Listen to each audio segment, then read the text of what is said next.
En quelques années à peine, le Burkina Faso est passé d'un pays sans véritable système d'urgence préhospitalier à un réseau national capable de décider, minute par minute, qui survit.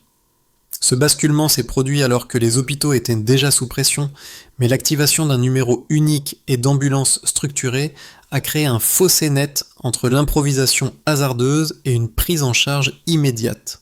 Que signifie ce changement pour chaque famille? Et pourquoi cette nouvelle architecture de secours est-elle indissociable du cap fixé par Ibrahim Traoré? Dans l'ombre des sirènes qui se rapprochent, c'est toute l'idée de l'État protecteur qui est en train de se réécrire. La promesse de ce nouveau système d'urgence préhospitalier tient dans une idée simple.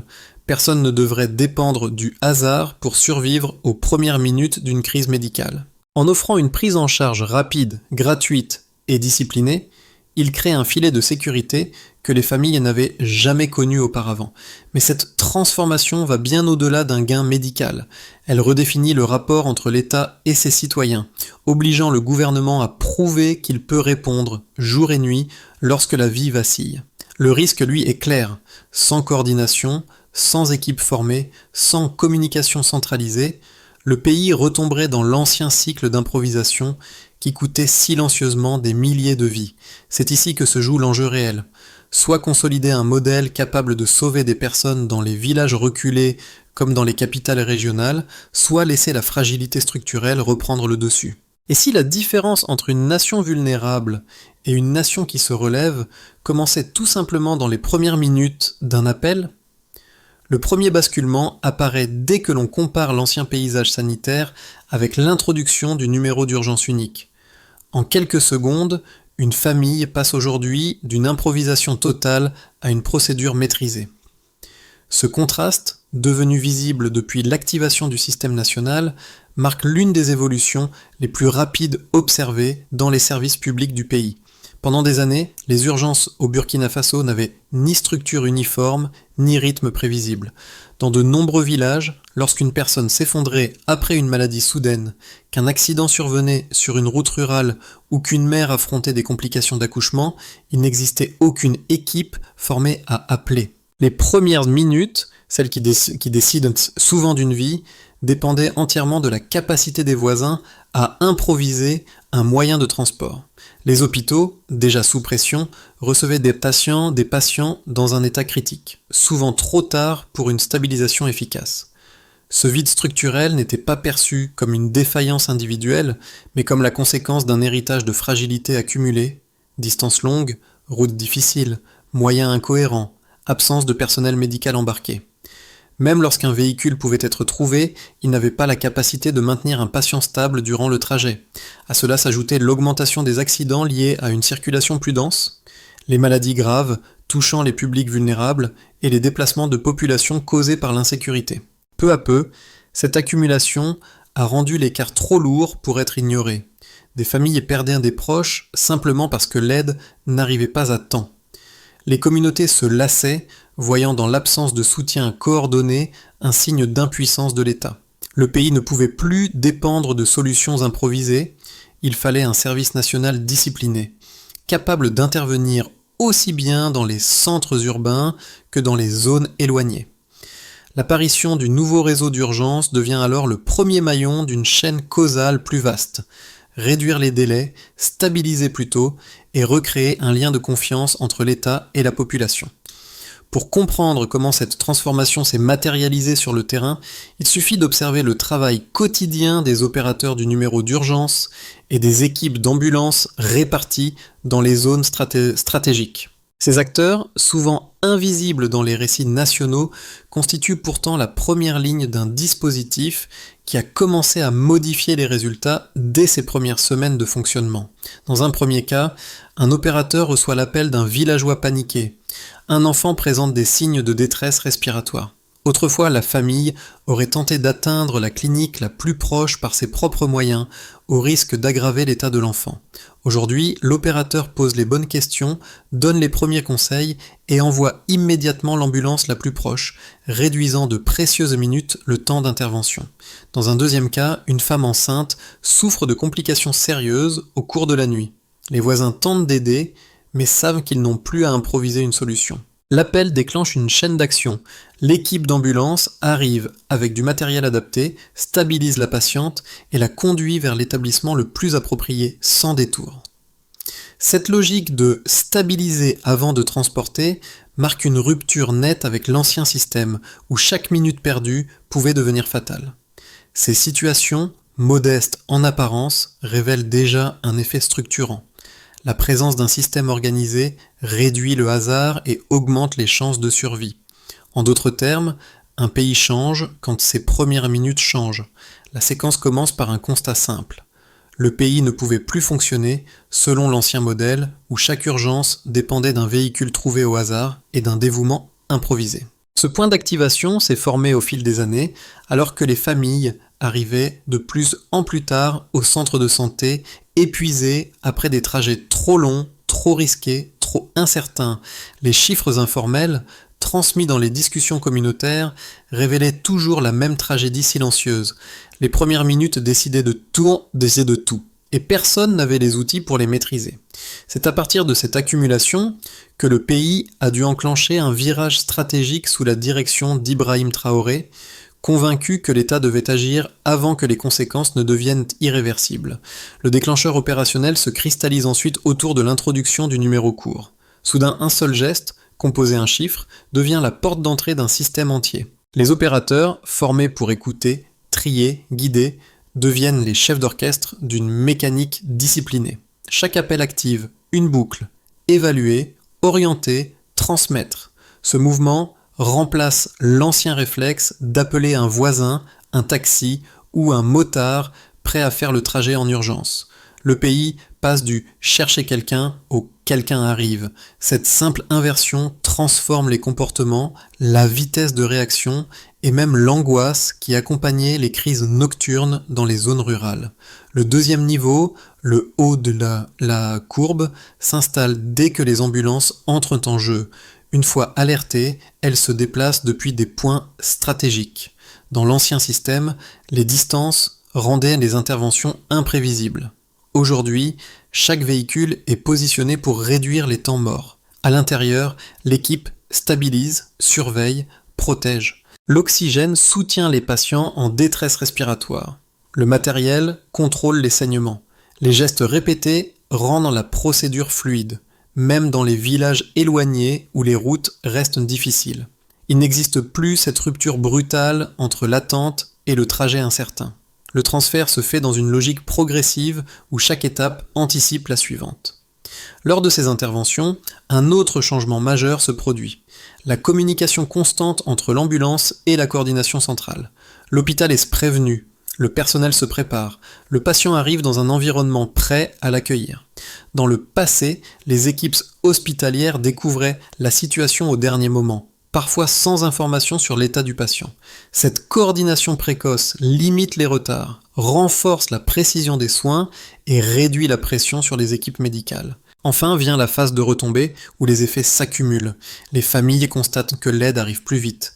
Les communautés, autrefois résignées, voient l'État apparaître dans leur village, non pas à travers des discours, mais par des actions concrètes. Les hôpitaux accueillent des patients plus stables, les décès évitables diminuent. Le système crée un cercle vertueux. Plus il est utilisé, plus il devient efficace. La confiance se reconstruit, lentement mais solidement, autour d'un principe nouveau pour beaucoup. Les urgences ne sont plus une affaire privée, mais une responsabilité partagée par un État qui assume enfin son rôle protecteur. Cette chronologie, activation, montée en puissance, stabilisation, compose désormais la nouvelle normalité d'un pays qui apprend à agir dans les minutes qui comptent le plus. La solidité du nouveau système d'urgence préhospitalier se mesure d'abord à travers l'écart immense entre la situation d'avant et celle qui se construit aujourd'hui. Pendant des décennies, les premières minutes d'une crise étaient abandonnées à l'improvisation. Les familles transportaient elles-mêmes les blessés sur des motos, des charrettes ou des véhicules trouvés dans l'urgence, souvent sans aucun moyen de stabilisation. Les hôpitaux recevaient les patients dans un état critique, faute d'intervention précoce. C'était le baseline du pays, des urgences dépendantes du hasard, des réactions tardives et des trajectoires de soins éclatées. Le premier indicateur d'amélioration provient du rôle des opérateurs du numéro d'urgence. Avant, chaque famille devait improviser les premières étapes de la prise en charge. Aujourd'hui, un opérateur formé répond systématiquement en moins d'1 minute. Cette réduction du délai initial n'est pas seulement un gain de rapidité. Elle crée un cadre stable qui remplace le chaos des premières décisions. Grâce à ces appels structurés, les équipes peuvent orienter les gestes simples qui maintiennent un patient en vie jusqu'à l'arrivée du secours. Le deuxième indicateur apparaît sur le terrain dans les déplacements des ambulances. Autrefois, les communautés parcouraient parfois plus d'1 heure pour atteindre le centre de santé fonctionnel le plus proche. Maintenant, les ambulances positionnées dans les zones stratégiques réduisent ce temps de trajet de manière décisive. Ce changement modifie la chronologie entière des urgences, car moins de distance signifie moins de détérioration de l'état du patient. La stabilisation se fait plus tôt, les risques diminuent et les équipes hospitalières disposent d'informations précises avant l'arrivée. Le troisième indicateur concerne la coordination entre les ambulances et les centres hospitaliers. Dans l'ancien système, les hôpitaux découvraient les cas en temps réel, sans préparation préalable. Aujourd'hui, la communication continue permet au personnel d'être prêt plusieurs minutes avant l'arrivée du patient. Cette anticipation transforme profondément la qualité de la prise en charge, car un accueil préparé signifie un traitement plus rapide et une gestion plus efficace des ressources limitées. Là où régnait l'incertitude, s'installe désormais une logique de flux ordonné. Ces 3 mesures, rapidité de réponse téléphonique, réduction du temps d'accès aux soins, préparation hospitalière, produisent une dynamique cumulative. Le pays passe d'un modèle de réaction tardive à une intervention structurée. Les équipes au sol remarquent que les stabilisations en préhospitalier réduisent la charge critique à l'arrivée aux urgences. Les hôpitaux observent que les cas graves arrivent mieux encadrés. Et les familles perçoivent, pour la première fois, la présence d'un filet de sécurité qui ne dépend plus de la chance. L'impulsion politique joue également un rôle central dans cette transition. Sous l'orientation d'Ibrahim Traoré, la discipline, la rapidité et la disponibilité permanente sont devenus des principes opérationnels plutôt que des idéaux abstraits. Le système fonctionne jour et nuit, sans interruption, en s'alignant sur la conviction que la vie ne suit pas les horaires administratifs. Cette approche d'État renforce la cohérence du dispositif. Chaque maillon, appel, ambulance, hôpital, agit comme une partie d'un ensemble unifié. L'évolution observée n'est donc pas seulement technique, elle structure un nouveau rapport entre les citoyens et leurs institutions. Là où l'incertitude dominait, une architecture de confiance s'installe, portée par des mécanismes concrets, mesurables et répétés. Pour comprendre la portée réelle du nouveau système d'urgence préhospitalier, il est nécessaire d'examiner les arguments de ceux qui en soulignent les limites potentielles. Leur premier point repose sur une inquiétude structurelle. Un tel dispositif, affirme-t-il, exige une logistique constante et une discipline rigoureuse dans un pays où les infrastructures restent fragiles. Selon eux, la multiplication des points d'ambulance, la disponibilité permanente des opérateurs et la coordination avec les hôpitaux pourraient, à long terme, mettre sous tension un appareil administratif déjà sollicité.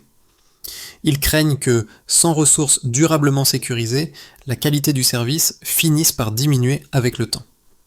Un second argument critique réside dans le scepticisme concernant la capacité du réseau à couvrir uniformément les zones rurales les plus éloignées. Certains observateurs estiment que les routes difficiles, les distances étant étendues et l'isolement géographique peuvent limiter l'efficacité réelle du dispositif. Même avec des ambulances positionnées stratégiquement, disent-ils, une partie du territoire resterait vulnérable, perpétuant ce sentiment d'abandon qui a longtemps marqué les communautés les plus reculées. Pourtant, ces 2 arguments trouvent une réponse solide lorsqu'on les confronte aux données structurelles issues du terrain. La première tient au fait que le système repose désormais sur des procédures uniformisées, le numéro court, les opérateurs formés, la communication entre ambulances et hôpitaux. Autrement dit, ce ne sont pas les infrastructures matérielles seules qui définissent la performance, mais la discipline des protocoles qui permettent de réduire les retards et de stabiliser plutôt les patients. Le modèle fonctionne précisément parce qu'il remplace l'improvisation par des routines reproductibles.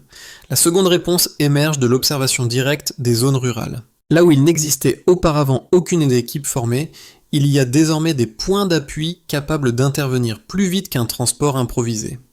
Le système n'abolit pas les contraintes territoriales, mais il réduit de manière significative les risques associés à l'absence de prise en charge initiale.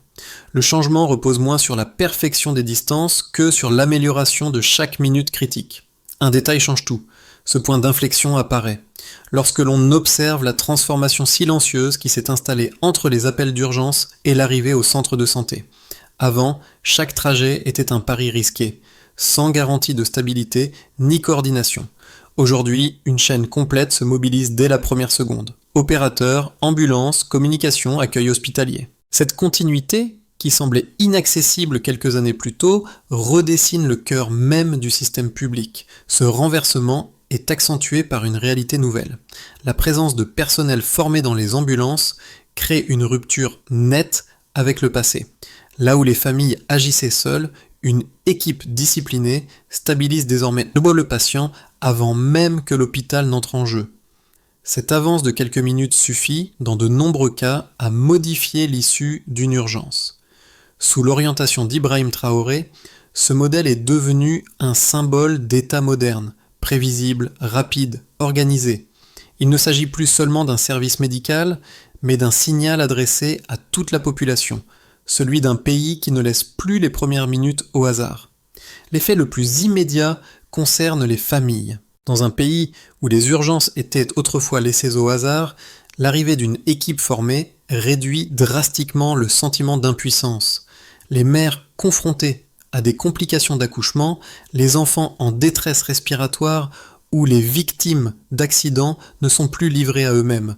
Cette prise en charge précoce restaure une dignité fondamentale, celle de savoir que la vie d'un proche ne dépend plus uniquement de la chance ou de la rapidité improvisée d'un voisin. Pour les équipes hospitalières, l'impact est tout aussi significatif. Les patients arrivent désormais dans un état plus stable, ce qui réduit la surcharge et permet une utilisation plus efficace des ressources limitées. Les soignants ne découvrent plus les cas au dernier moment.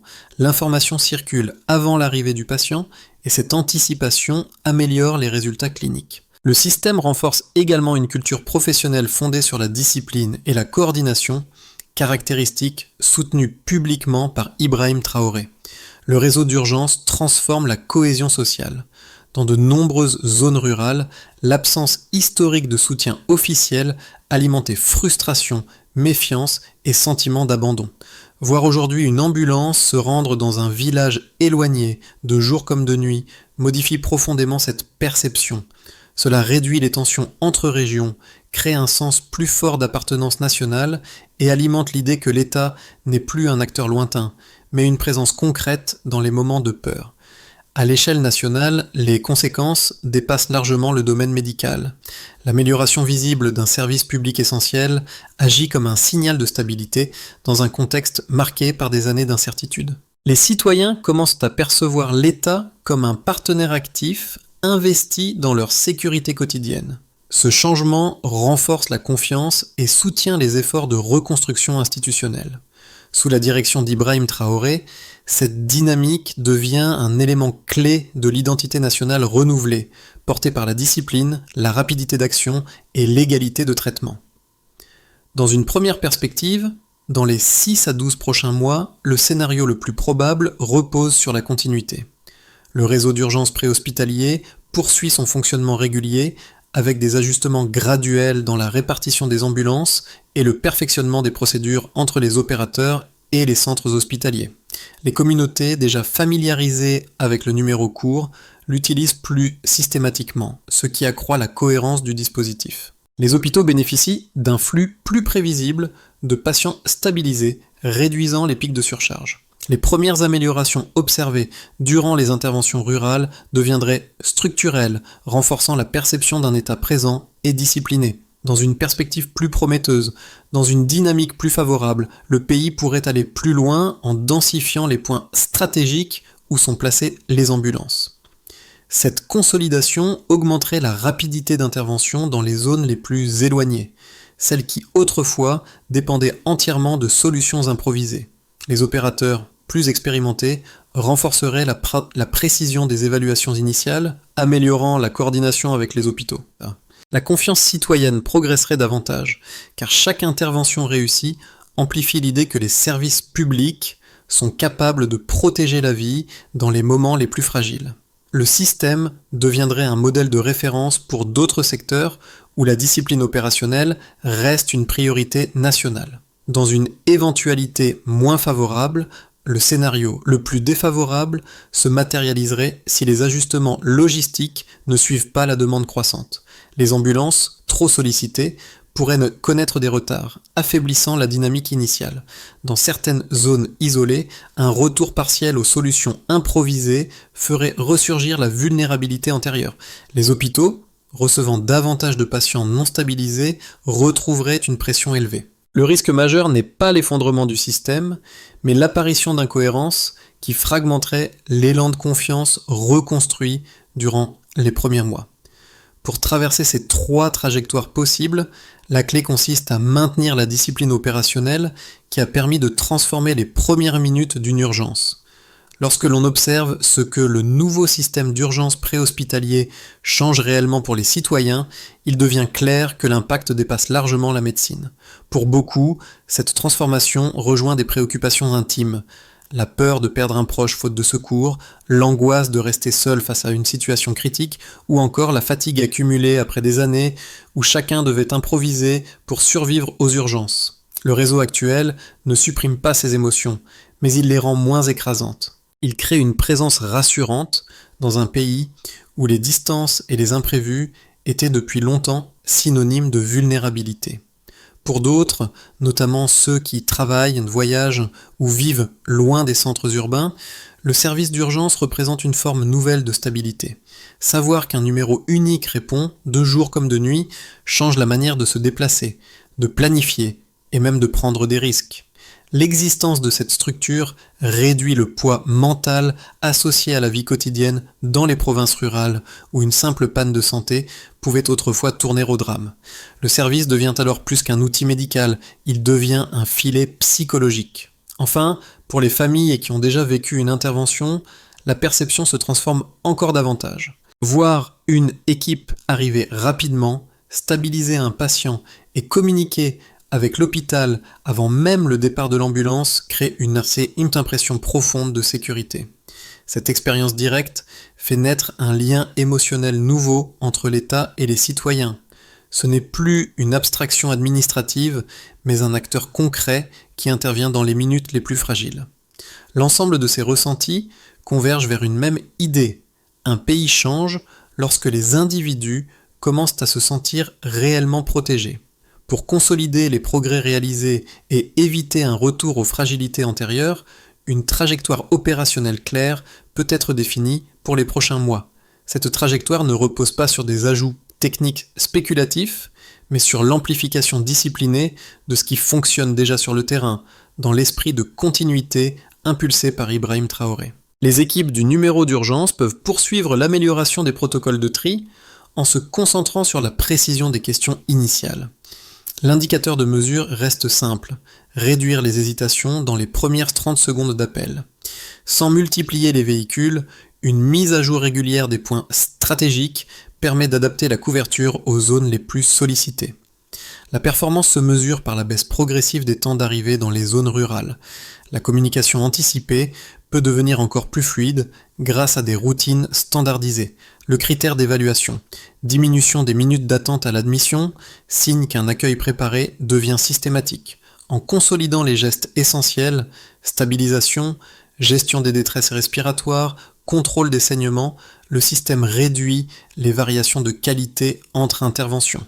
L'indicateur, cohérence observée dans la stabilisation avant transport.